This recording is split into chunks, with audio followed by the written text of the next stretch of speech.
Okay, here's the second part of the time lapse on the horse's head.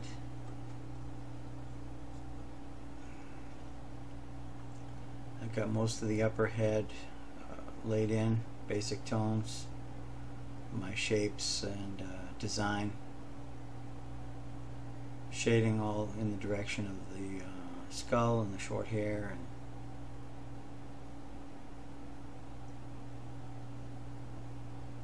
basically trying to keep the three-dimensional look. Make sure the shading is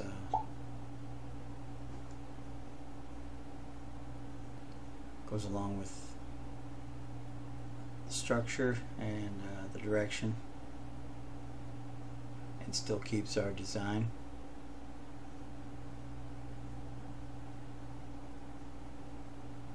Again, this is a lesson, so I could carry it much further, but I want to keep these videos down to a manageable size for some of the people who are going to be new to this. So there'll be shorter lessons and lessons that are 8 and 9 parts, but I'm trying to keep that as the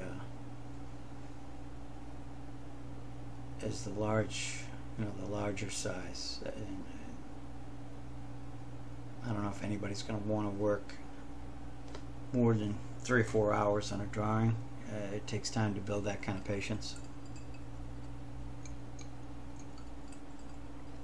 But we'll see. I'm sure there'll be some advanced people that want to push it. But this is just a basic horse's head. I could go a lot further, but at least it'll give you the basics.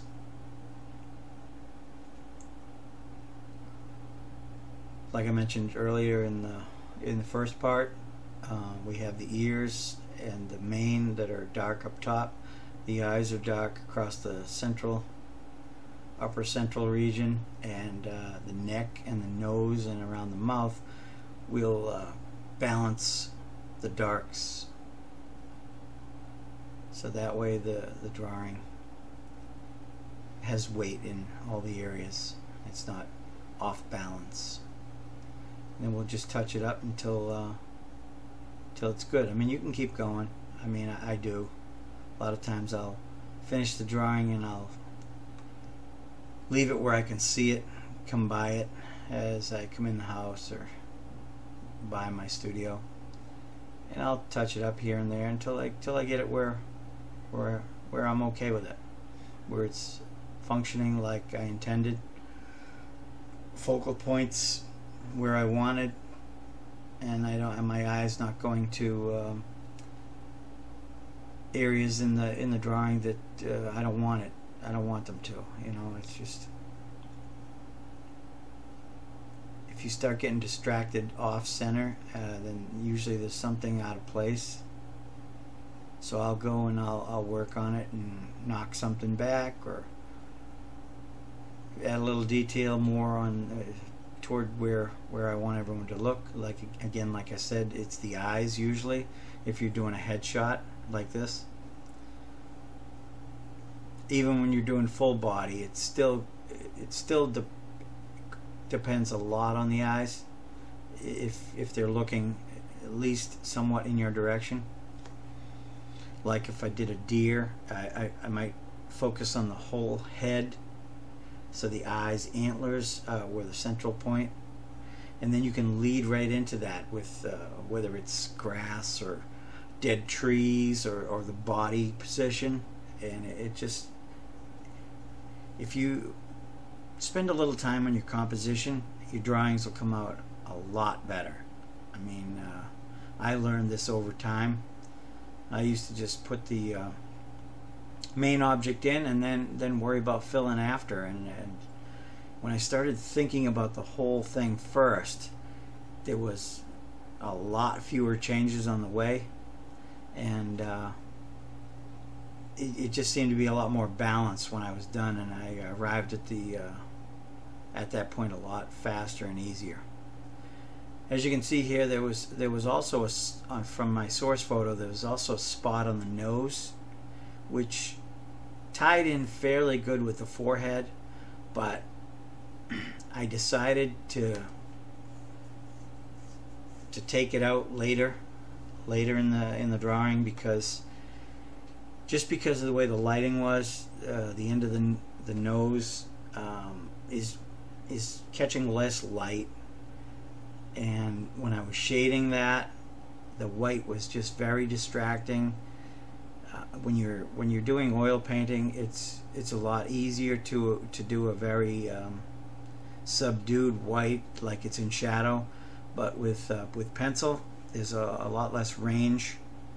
You know, you have nine tones, whereas with oil paint you have millions of colors that you can make white look like it's in shadow with blues and grays, but it just didn't work. So later in the drawing I kind of decided against it. You can see I'm trying to tone it down and try to make it work, but it's still not to my satisfaction working with the drawing.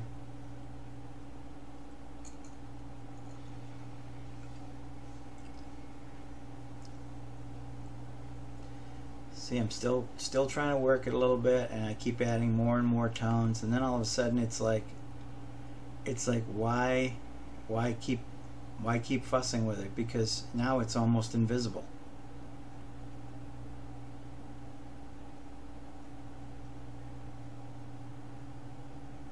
Again, I go up around the focal point, so you can see the eye is popping right out.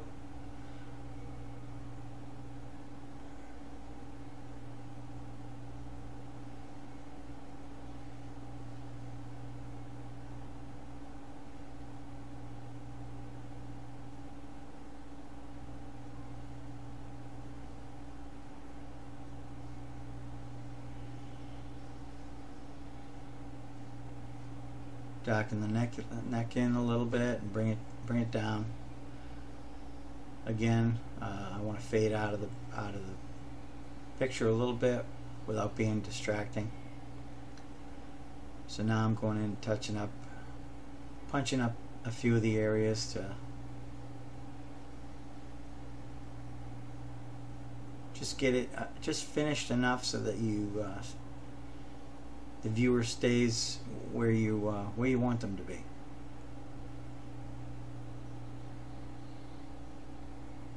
Sometimes that's one of the tougher jobs for me, is stopping where it's working and not going overboard with everything. I mean, it's okay sometimes. Sometimes I pull out all the stops if I'm going for a show or something, and just, you know, keep rendering till I can't find a spot that's not finished. But other times a drawing can kind of look like it's unfinished on the edges and still be very artistic and just like an explosion. It's just like boom, the focal point's good and you fade out.